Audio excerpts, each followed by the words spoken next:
Just some thoughts are, we really had an excellent start. The first period was one of our best all year. We moved pucks very well. Stephen Whitney's goal, the very first goal, was a really outstanding combination play.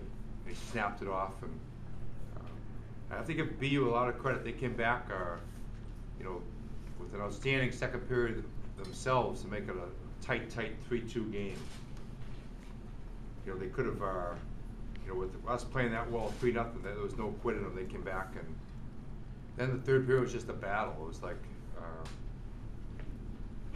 good saves by both goaltenders. Johnny was sharp. Cannon was very good. Save he made off with Hazy right at the 2.5 minutes left in the game, kept it right in it. So I thought the goaltenders were strong, and I thought we each controlled the period. We controlled the first period, they controlled the second, and then the third was just back and forth.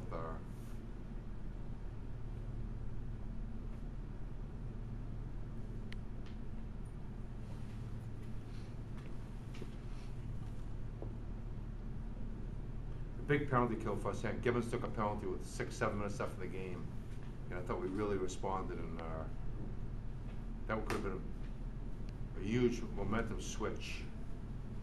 If they had scored in that power play, and I thought we got a good momentum switch out of it because we defended well.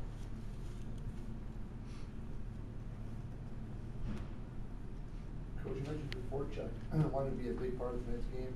That change as the game went on? Do you do something differently on the breakout, or did the forecheck kind of change?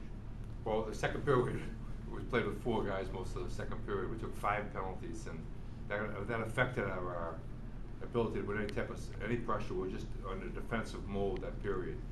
And that's something that concerns us. Maybe one was a questionable call, but we deserved the other 4. Can you just talk about how this game differed from the first 2 contests you played with BU? It's obviously much closer than those games were. Yeah. I think they're much better than they were in early December. They've had a large turnover of veterans from last year's team, and played a lot of young kids so in December they was just kind of feeling the way around Hockey East. I think just that month maybe 6 weeks, they're just a better team, more cohesive, and certainly from my perspective, much better than they were in early December. So what you thought, John? Yeah, I thought they played a lot better than they did in December. Obviously that's probably a lot of it is the cohesiveness, like Coach said. I'm sure they'll get better and better as the season goes on. John, were you concerned with that change of momentum in the first, second period? And you're seeing it all in front of you. No, I think, not only myself, but I think we were all pretty calm coming in after the second period. We knew what we had to do, and I think we went out there and played how we wanted to play in the third, and it showed. John, Coach mentioned a good game for both goaltenders. You and Kieran have a little something extra for each other after the game, both recognizing the strong effort? I think we've always been pretty friendly. That's how it is with most of the goalies in Hockey East and throughout the country. Obviously we sent good job to one another after the game and stuff like that. Does that help seeing him play so well on the other end? Yeah, it's always good to play against a good goalie. It brings out the best in our team, and it brings out the best in myself as well. John, you're always one of the first to give credit to your defensemen. What about this group is making them so successful? I think our cohesiveness. Everyone is really good friends. We all get along great. It shows out on the ice. We communicate with each other. I communicate with the D. Let them know what to do with the puck when they go back. They do the same when I go out to play the puck. It's a great group of guys, and just because they're young doesn't mean that they're inexperienced. I think everyone on the team has a lot of experience after last year. It's a lot of fun to play with them. John, just talk about how important it was for you to rebound a good game after giving up 4 up at Maine. Obviously to get that one, out of my mind and back in it tonight was a big boost for myself. Coach, can you just talk about what was so successful about the power play there in the first period? We really made some good plays. We moved the puck exceptionally fast.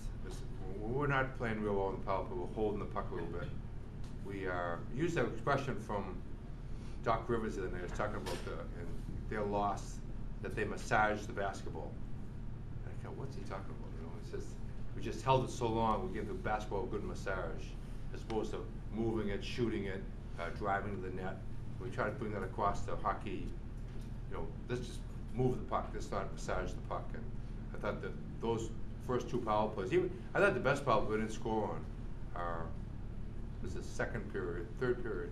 Jimmy Hayes' second period. Yeah, we moved the puck really well, fast, and you know, when you don't care who gets the credit, you just move pucks.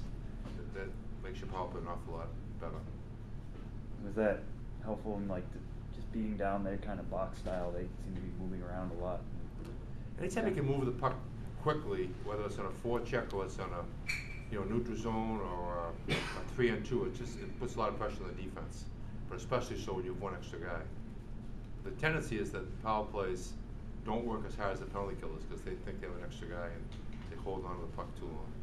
John, was there one shot or save that stood out to you? I was thinking in particular a save you made off Wade Megan in the first period right at the post. Honestly, don't know what you're talking about. So wraparounds. There's a scrum in front of the net, and Megan wrapped around you to where maybe you got your stick over there. Yeah, I think it just hit my stick and went through the crease. I actually lost the puck. I thought it was in the scrum and ended up being behind the net. And, he made a good quick play and put it in front, and I'm pretty sure it almost went in. Coach, the same question I asked John. You look at this group of defensemen. What's different about them? The past groups, what's the same? We're just maturing more. You know, we have 4 sophomores play regular, and like John said, they played in a lot of big games last year, and they're getting physically stronger. They're maturing, handling the games with a little more poise. They're good. They were good last year, but they're just getting a little bit better because of age and experience. Coach, was there an injury with Barry Almeida, or? Yeah, he got hit, and is kind of lightheaded during the course of the week, so the docs are monitoring him. He almost played tonight, but the docs thought let's do one more bike test in the morning. So we hope he passes the bike test and plays tomorrow. Jerry, were you enthused to see such a first period after last Sunday's game, just kind of knowing that the team is mentally recovered? Oh, no question, yeah, because we got slapped in the face pretty good last week, and I thought we came out very, very strong. But BU responded, like I said, really strong in the second period, and we helped them with taking unnecessary penalties. But the third period was dead even, so if you look at, that's why it's a 3-2 game, I guess. We each won a period, and the third period was just a battle. Coach, talking about those penalties, what did you tell the guys going into the third period to kind of get that discipline back? It looked a lot better. Well, I don't know if it's discipline. It's just being able to play without the puck and not take a penalty. You play the good angles. You don't have to reach, and it's not like there were any retaliation penalties in it, but they were all defensive technique more, I think. Sometimes you're trying too hard, you hook a guy. All set, guys. Nice.